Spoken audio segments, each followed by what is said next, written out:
कहेंगे जिस तरह से ये जो टैक्स को बढ़ाया गया है, ये बढ़ा करके क्या वाकई में सभी के लिए बढ़ा है या फिर जो सत्ताधारी लोग कह रहे हैं कि कुछ लोगों के लिए जो नए रेंटल है उनके लिए, इसमें कितनी सच्चाई है, क्या है पूरा प्रॉब्लम? पहली बात है, ये जो महासभा में प्रस्ताव आया है, इसको सत्ताधारी पार्टी ने शहर को मूर्ख बनाया है, शहर को फंसाया है, ऐसा मेरा मानना है। अगर आप विषय पत्रिका देखेंगे, उस विषय पत्रिका में यह लिखा हुआ है कि जो भाड़े तत्वों पर जो प्रॉपर्टियां दी है, जैसा बैंक है, मॉल है, ऐसी बड़ी बड़ी भाड़े पट्टे लिमिटेड कंपनियों को दी है, जिनका टैक्स भाड़े पे अनुसार आकारा जाता है। तो ये विषय ये था। और दूसरा विषय ऐसा है, जब किसी माल मत्ता पर टैक्स बढ़ाना होता है तो प्रशासन सत्ताधारी को बोलता है कि आपको, शहर को, हमारे को अपेक्षित है कि 10 साल से हमने ये चीज में टैक्स नहीं बढ़ाया है, तो ये साल हमको टैक्स में बढ़ोतरी का आप परमिशन दो। प्रशासन ने कोई प्रस्ताव दिया नहीं है। ये प्रस्ताव खाली सत्ताधारी पार्टी ने अपनी मर्जी से, महापौर ने अपनी मर्जी से लाया है। अब ये प्रस्ताव पास हुआ, ये आज तक मेरा जानना, मेरी जो जानकारी है, किसी भी व्यक्ति को इस प्रस्ताव का क्या हुआ है, उसमें क्या पास हुआ है, ये किसी को मालूम नहीं है। मैं खुद महापालिका के सचिव के पास गया कि ये प्रस्ताव दीजिए, उन्होंने बोला प्रस्ताव महापौर से साइन होके नहीं आया।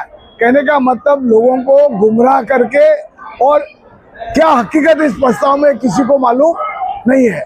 और सबसे बड़ी बात है, इस शहर का जो मुखिया है, जिसके हाथ में रिमोट कंट्रोल है, यहाँ के आमदार जो इस महासभा को या इस शहर को चला रहे हैं अभी, उनको, जनता को पूरी बात बतानी चाहिए। ये प्रस्ताव क्या है और किसका बढ़ोतरी होगा।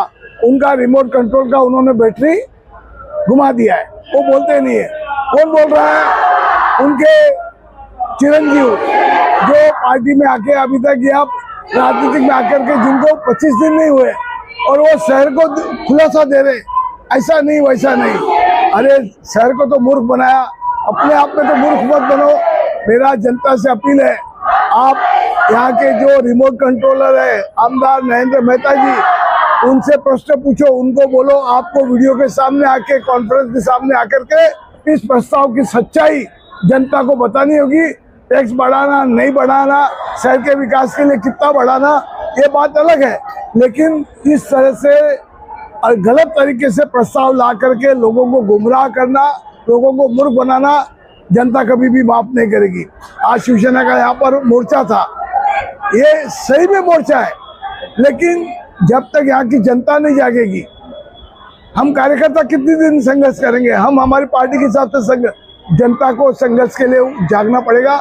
अगर जनता नहीं जागेगी तो इसी तरह ये अभी 78 लोग आए, पहले ये मोर्चा निकाला शिवसेना वालों ने।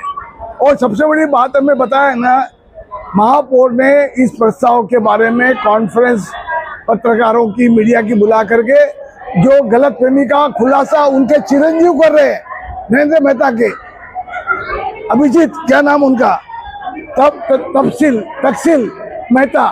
अरे तुम्हारी अभी उम्र ही क्या है? अरे उम्र भी है तो तुम्हारे से वरिष्ठ बैठे हैं, बड़े बड़े जूने खिलाड़ी चुन के आए हैं, खुलासा उनको करना चाहिए। और खुलासा कर रहा है जिसको ज्ञान नहीं है। जब वोट मांगने गए तो आप मांगने को गए मेहता जी, सब जगह जगह पे, और अभी खुलासा उनके चिरंजीव कर रहे हैं। शहर को मूर्ख मत बनाओ, शहर ने आपको भी मूर्ख बनाया है एक बार, और 2029 बहुत ज्यादा लंबा नहीं है, शहर भी मूर्ख बनाना जानता है। ऐसा मैं लोगों से बोलना चाहता हूँ।